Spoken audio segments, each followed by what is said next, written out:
Hello everyone, welcome back to Vivian Chokra Academy. Today we are going to read the second chapter Lost Spring written by Anish Jung. अगर video आपको अच्छी लगती है तो please channel को like कीजिए और सब्सक्राइब कीजिए ताकि वीडियो आप तक ऐसे ही आती रहे। चलिए अब स्टार्ट करते हैं। स्टार्ट करने से पहले थोड़ा सा मैं चैप्टर के बारे में डिस्क्राइब करना चाहूँगा। यह चैप्टर बिल्कुल हृदय को झकझोर देने वाला है, बहुत ही हृदय स्पर्शी चैप्टर है। इस चैप्टर में अनीश जंग के द्वारा गरीबी को दर्शाया गया है कि किस प्रकार से गरीब व्यक्ति का जीवन निरर्थक हो जाता है। बिल्कुल निरर्थक मतलब बिना उसके जीवन का कोई अर्थ ही नहीं रहता। वो सिर्फ अपना पेट भरने के लिए ही जीता है और कई बार तो उसको रात में भूखे ही रात को सोना पड़ता है, यानी कि वो इतना भी नहीं कमा पाता कि रात को अपना अच्छे से पेट भरकर वो सो पाए। इसमें इसी प्रकार के एक लड़के का वर्णन किया गया है जो कि एक रैग पिकर होता है।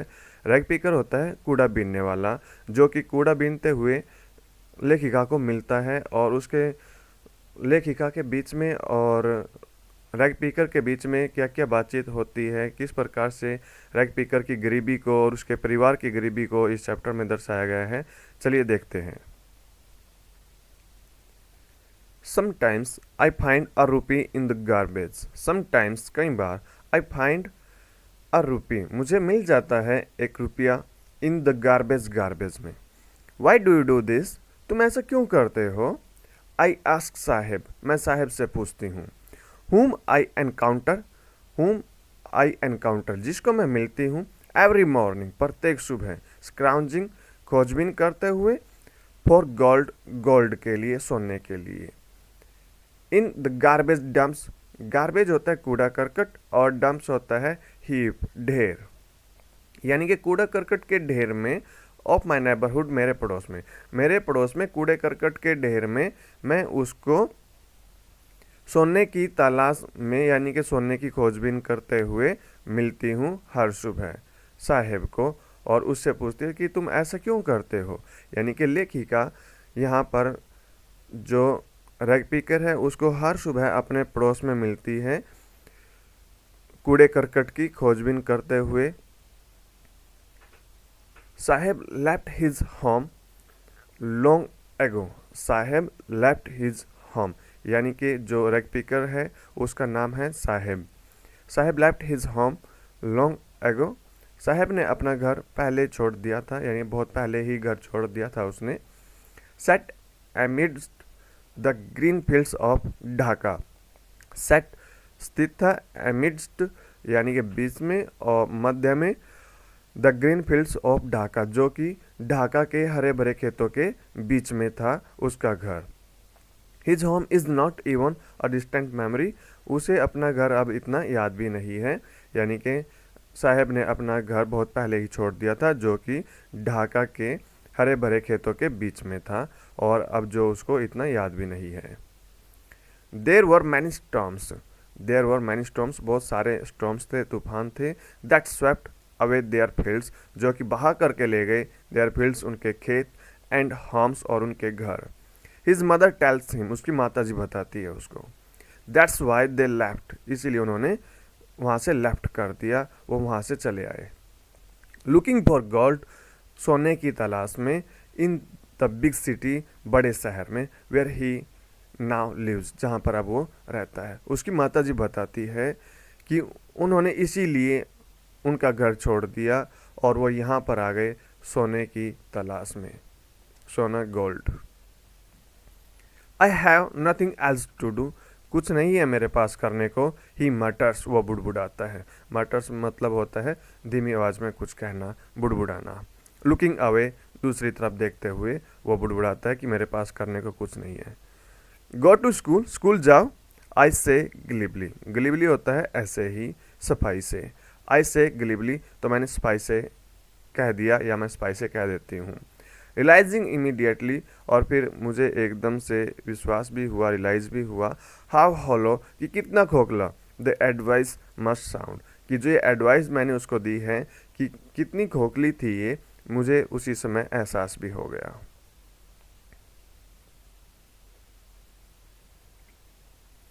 देर is no school in my neighbourhood. कोई स्कूल नहीं है मेरे नेबरहुड में। नेबरहुड होता है पड़ोस। मेरे पड़ोस में कोई स्कूल नहीं है। When they build one, जब वे एक बनाएंगे, यानी कि जब कोई स्कूल बनेगा, I'll go, मैं जाऊंगा। If I start a school, अगर मैं स्कूल शुरू करूं, will you come, क्या तुम आओगे? यानी कि अगर मैं स्कूल बनाऊं तो क्या तुम आओगे? I ask, मैं पूछती हूँ, half joking, हंसते हुए। Yes, he says, हाँ, वह कहता है, smiling broadly, यानी कि वो भी स्माइल करते हुए कहता है, हाँ, मैं आऊँगा। A few days later, कुछ दिनों बाद, I see him running up to me, मैं उसको मेरे तक दौड़ते हुए देखती हूँ, यानी कि वो दौड़ता हुआ मेरे पास आता है। इज़ योर स्कूल रेडी, क्या तुम्हारा स्कूल रेडी है? It takes longer to build a school. It takes longer, बहुत समय लगता है, टू बिल्ड आ स्कूल, एक स्कूल बनाने में। आई से, मैं कहती हूँ, एम्बेस्ड, शर्मिंदा होते हुए। At having made a promise that was not meant, यानी कि वो प्रॉमिस करके जिसका कोई मतलब ही नहीं था, तो ऐसा कहते हुए वो शर्मिंदा होती है। बट प्रोमिसेस लाइक माइन, परंतु मेरे जैसे promise abound in every corner of his bleak world. Bleak होता है निराशाजनक, अबाउंड होता है प्रचुरता में होना किसी चीज़ का, यानी कि मेरे जैसे प्रॉमिस बहुत है उनके निराशाजनक संसार में, यानी कि हर कोई उनको प्रॉमिस करता रहता है किसी न किसी चीज का।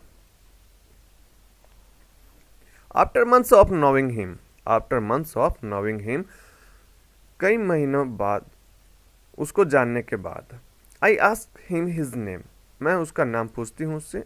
साहेब ए आलम, साहेब है आलम उसका नाम। ही अनाउंसेज, वो बताता है। He does not know what it means, he does not know, वह नहीं जानता वट इट मीन्स, इसका क्या मतलब है। If he new it's meaning, अगर वो जानता है इसका meaning. Lord of universe, universe ब्रह्मांड, विश्व, लॉर्ड देवता, यानी कि विश्व का देवता। He would have a hard time believing it, तो उसको बहुत समय लग जाता बिलीव करने में, यानी कि उसको विश्वास ही नहीं होता कि उसके नाम का इतना बड़ा मीनिंग है, ब्रह्मांड का देवता। यहाँ पर तो वो अपना खुद का ही मालिक भी नहीं है। Unaware of what his name represents, unaware यानी कि उसको नहीं पता है कि उसके नाम का क्या मतलब है, उसका नाम क्या रिप्रेजेंट करता है। ही रोम्स द स्ट्रीट्स, रोम होता है घूमना। ही रोम्स द स्ट्रीट्स, वो गलियों में घूमता है। विद हिज फ्रेंड्स, अपने मित्रों के साथ। An army of barefoot boys, एक फौज है। और बेयरफुट होता है नंगे पैर, बॉयज लड़कों की। Who appear like the morning birds, यानी कि वो एक आर्मी, एक फौज है, नंगे पैर के जितने भी बच्चे हैं, जो बच्चे हैं वो सारे नंगे पैर है, और उनकी एक फौज है जो कि हु अपीयर, जो प्रतीत होती है, दिखती है, लाइक द मॉर्निंग बर्ड्स, सुबह में पक्षी की तरह वो दिखती है। एंड डिसअपीयर एट नून, और दोपहर में गायब हो जाती है उन रैग पिकर्स की फौज, आर्मी। ओवर द मंथ्स, कई महीनों के बाद, I have come to recognise each of them. I have come to recognise, यानी कि अब मैं उन सभी को, प्रत्येक को पहचानने लग गई थी। रिकॉग्नाइज का मतलब होता है पहचानना। Why aren't you wearing chappals, तुम चप्पल्स क्यों नहीं पहनते? आई आस्क वन, मैं एक से पूछती हूँ। My mother did not bring them down from the self, my mother did not bring them down from the self, मेरी माता जी नीचे नहीं उतार के देती सेल्फ से। ही आंसर्स सिंपली, वो आंसर देता, जवाब देता है कि मेरी माता जी उतार के ही नहीं देती सेल्फ से। Even if she did he will throw them off, और अगर वो ऐसा करती थी तो वो उनको फेंक देता। एड्स अनदर, दूसरा कहता है, हु इज वियरिंग शूज, जो कि जूते पहने हुए हैं। दैट डू नॉट मैच, जो कि मैच भी नहीं होते, यानी कि अलग प्रकार के जूते पहने हुए हैं, एक पैर में दूसरा जूता है और दूसरे में दूसरा। When I comment on it, और जब मैं इसके ऊपर कमेंट करती हूँ, he shuffles his feet, वो अपने पैरों को बदल लेता है, and says nothing, और कुछ नहीं कहता। I want shoes, मैं जूते चाहता हूँ, says a third boy, अब तीसरा लड़का कहता है कि मुझे जूते चाहिए। Who has never owned a pair all his life, who has never owned a pair all his life, जिसने कभी भी जूते नहीं लिए थे अपने पूरे जीवन में। Traveling across the country, देश का भ्रमण करते हुए, I have seen children walking barefoot, मैंने बच्चों को देखा है नंगे पैर चलते हुए, इन सिटीज, शहर में, ऑन विलेज रोड्स, यानी कि शहर के रोडों पर और गांव के रोडों पर मैंने बच्चों को नंगे पैर चलते हुए देखा है। It is not lack of money, ये पैसों की कमी की वजह से नहीं, लैक होता है कमी। It is not lack of money, पैसों की कमी की वजह से नहीं, बट अ ट्रेडिशन, परंतु ये एक ट्रेडिशन है, परंपरा है, टू स्टे बेयरफुट, नंगे पैर रहने की। इज वन एक्सप्लेनेशन, एक व्याख्या के अनुसार। आई वंडर, मैं हैरान होती हूँ, if this is only an excuse to explain away a perpetual state of poverty, perpetual होता है निरंतर, लगातार चलने वाली, स्टेट ऑफ पॉवर्टी, पॉवर्टी होता है गरीबी। आई वंडर, मैं हैरान होती हूँ, क्या ये निरंतर चलने वाली गरीबी को उचित ठहराने का केवल एक एक्सक्यूज है, एक बहाना है। I remember a story a man from Udupi once told me, I remember a story, मुझे याद है एक कहानी जो उडीपी के एक व्यक्ति ने मुझे सुनाई थी। एज अ यंग बॉय, जब वो यंग बॉय था, जब वो युवा लड़का था, he would go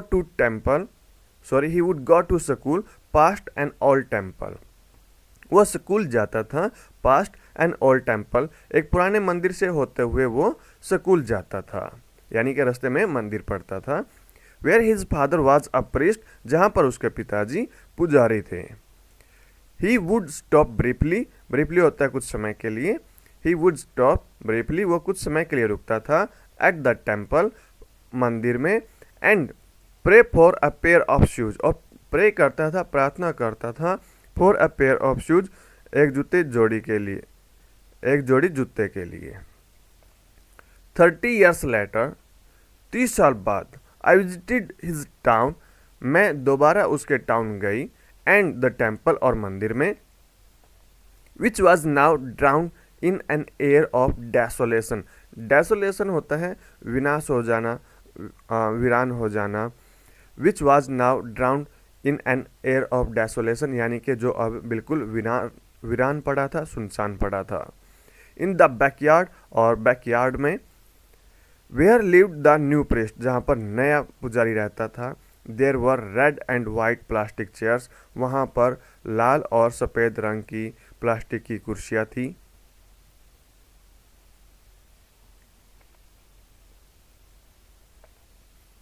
a young boy, एक युवा लड़का, dressed in a grey uniform, wearing socks and shoes, arrived painting, एक युवा लड़का जो कि ग्रे यूनिफॉर्म पहने हुए था, स्लेटी रंग की यूनिफॉर्म पहने हुए था और जुराबे पहने हुए था, शूज़ भी पहने हुए था।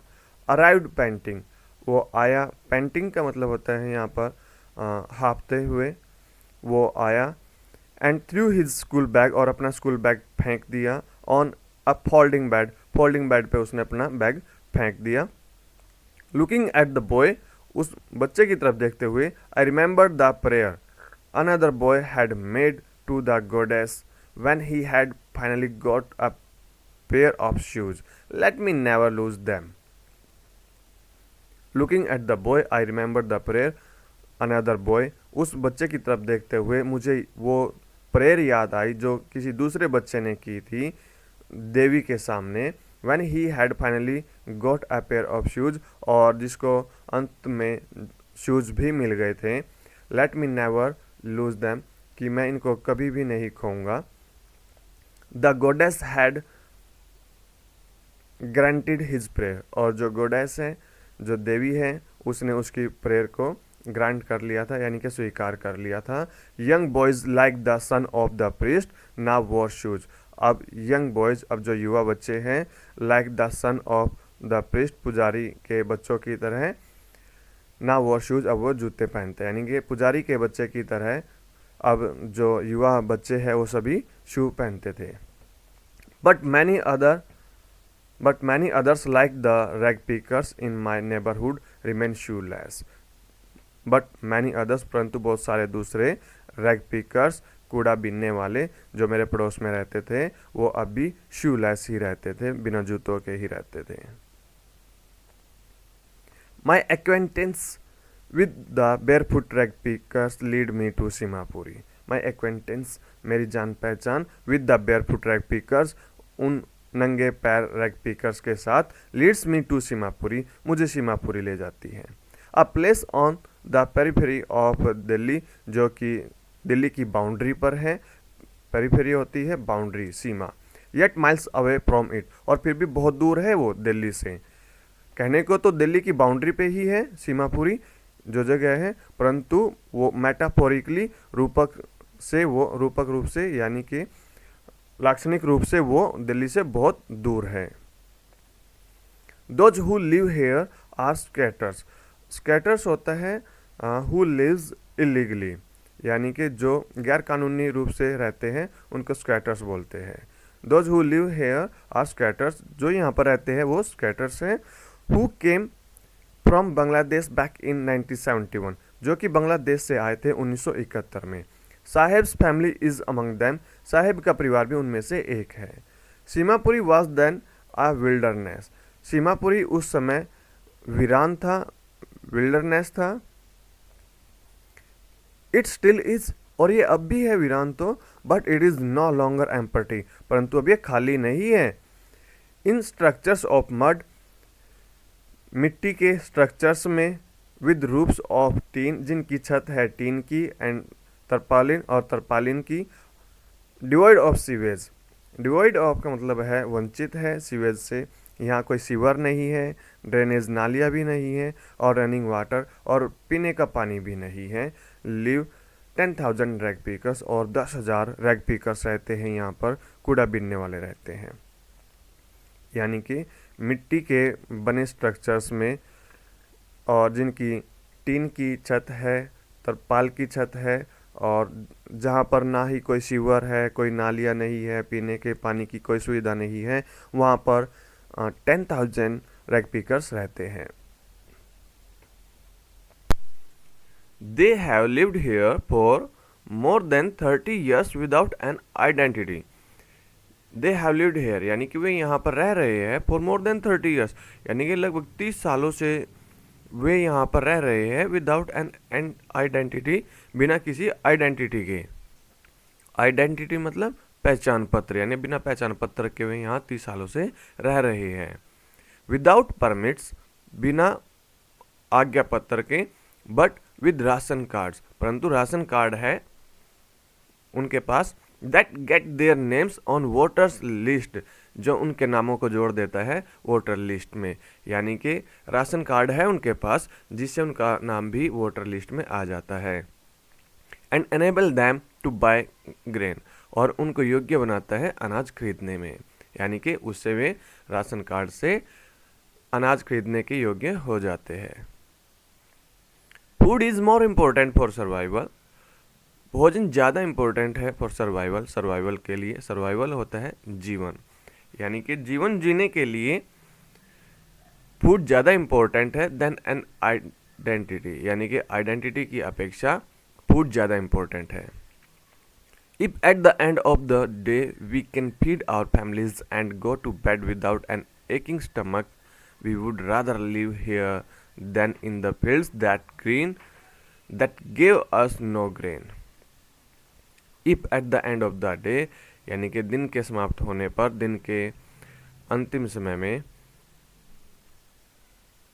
we can feed our families, अगर हम अपने परिवार को भोजन खिला सके, फीड का मतलब होता है भोजन खिलाना, अगर हम अपने परिवार को भोजन खिला सके, and go to bed without an aching stomach, और बिना पेट दर्द के हम बेड में जा सके। यहाँ पेट दर्द का मतलब है भूख से जब पेट में दर्द होता है, वो जब खाली पेट सोते हैं तो पेट दर्द हो जाता है। तो यहाँ पर लेखिका यही कह रही है कि वो ये कह रहे हैं कि बिना भूखे सोए अगर उनकी रात कट जाती है तो ये बहुत अच्छा है। We would rather live here than in the fields that give us no grain. We would rather live here, तो हम यहाँ रहना पसंद करेंगे, देन इन द फील्ड्स, उन खेतों की अपेक्षा, that give us no grain, जो हमें अनाज नहीं देते। से a group of women in tattered saris. से अ ग्रुप ऑफ वुमेन, औरतों के एक झुंड ने कहा, जो कि टैटर्ड होता है फटी हाल, जो फटी हुई साड़ी पहने हुए थी। When I asked them, जब मैंने उनसे पूछा, why they left their beautiful land of green fields and rivers, उन्होंने अपने हरे भरे खेतों और नदियों वाली ज़मीन को क्यों छोड़ दिया।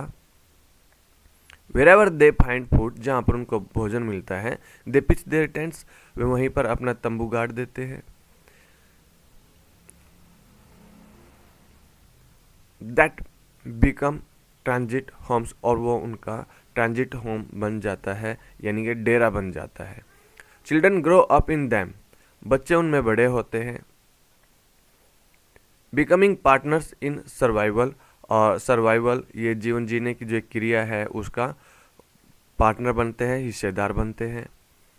And survival in Seemapuri means rag picking, और सर्वाइवल मतलब है सीमापुरी में रैग पिकिंग, यानी कि जीवन जीने का मतलब है सीमापुरी में कूड़ा बीनना। थ्रू द ईयर्स, कई सालों तक, it has acquired the proportion of a fine art, यानी कि बहुत सालों से ऐसा करने की वजह से यह एक फाइन आर्ट बन गई है, एक ललित कला बन गई है। Garbage to them is gold, जो गार्बेज है उनके लिए सोने के बराबर है। It is their daily bread, यह उनकी जीविका है। A roof over their heads, उनके सर की छत है। Even if it is a leaking roof, चाहे ये टपकती हुई छत ही क्यों ना हो। But for a child it is even more, परंतु एक छोटे बच्चे के लिए तो ये बहुत कुछ है, इससे भी अधिक।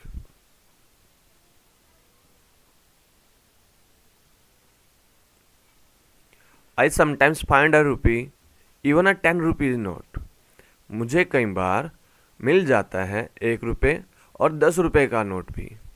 साहिब से, साहिब कहता है। हिज आइज लाइटिंग अप, उसकी आंखें चमक रही है। When you can find a silver coin in a heap of garbage, you don't stop scrounging. When you can find a silver coin, जब तुम्हें सिल्वर का कॉइन मिल जाता है in a heap, ढेर में, of garbage, यानी कि जब गार्बेज के ढेर में तुम्हें सिल्वर का कॉइन मिल जाता है, सिल्वर का सिक्का मिल जाता है, चांदी का सिक्का मिल जाता है, you don't stop scrounging, तो तुम scrounging करना नहीं छोड़ते। scrounge का मतलब यहाँ पर कूड़ा बीनना। For there is hope of finding more, उनको उम्मीद रहती है और अधिक मिलने की।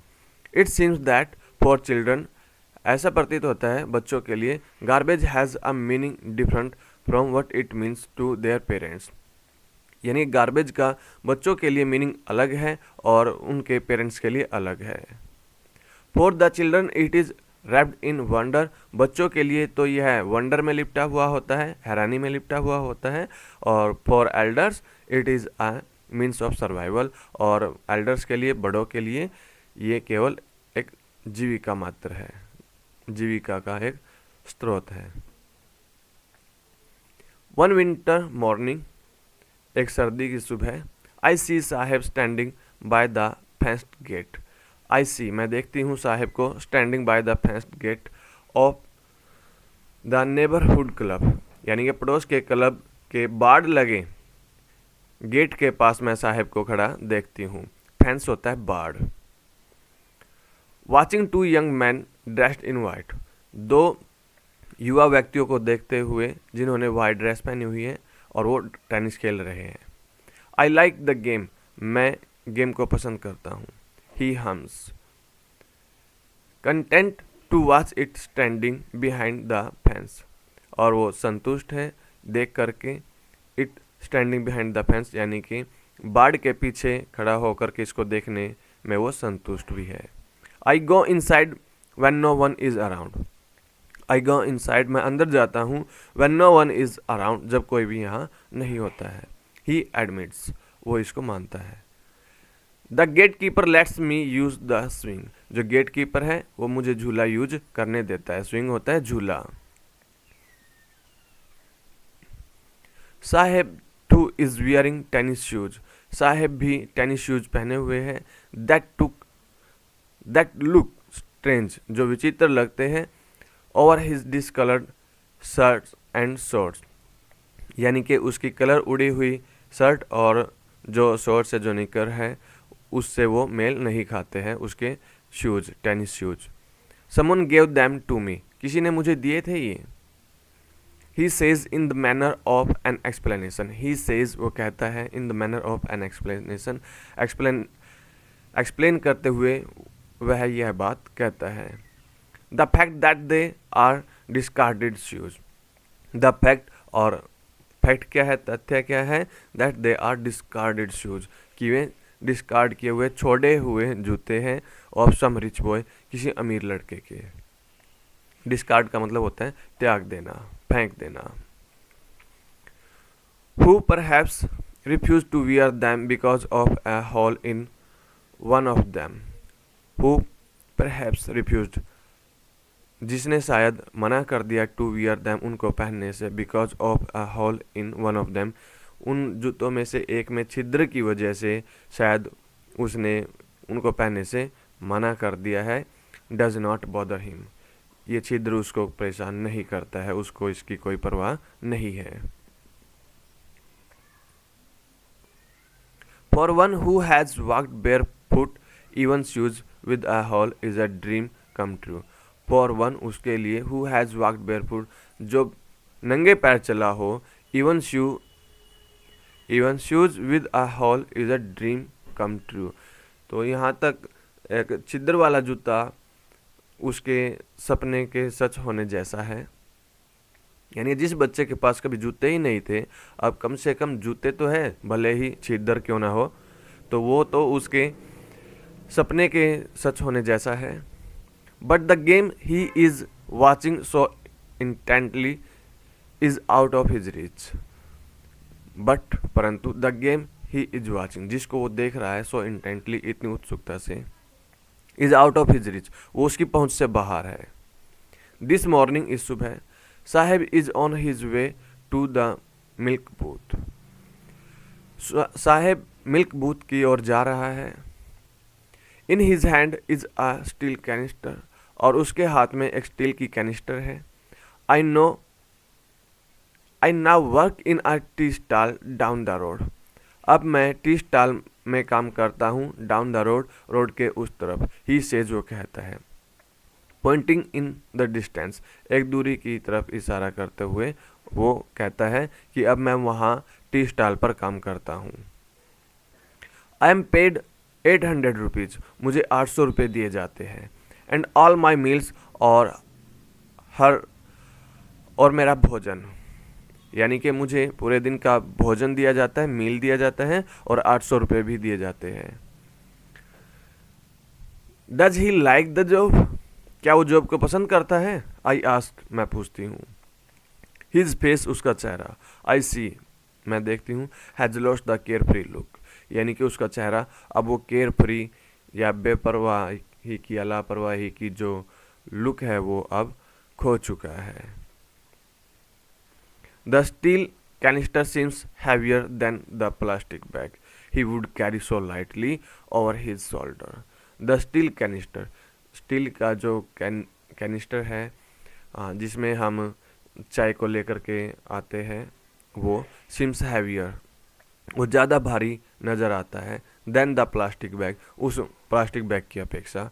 he would carry so lightly over his shoulder, जिसको बड़े आराम से अपने कंधे पर उठाए रखता था। द बैग वॉज हिज, क्योंकि वो बैग जो था वो उसका स्वयं का ही था। The canister belongs to the man who owns the tea shop, और जो कैनिस्टर है वो बिलोंग करती है उस आदमी से जो चाय का मालिक है, चाय की दुकान का मालिक है। Saheb is no longer his own master, अब साहेब अपना खुद का मास्टर नहीं रहा। यानी कि साहेब अब खुद का मालिक नहीं रहा।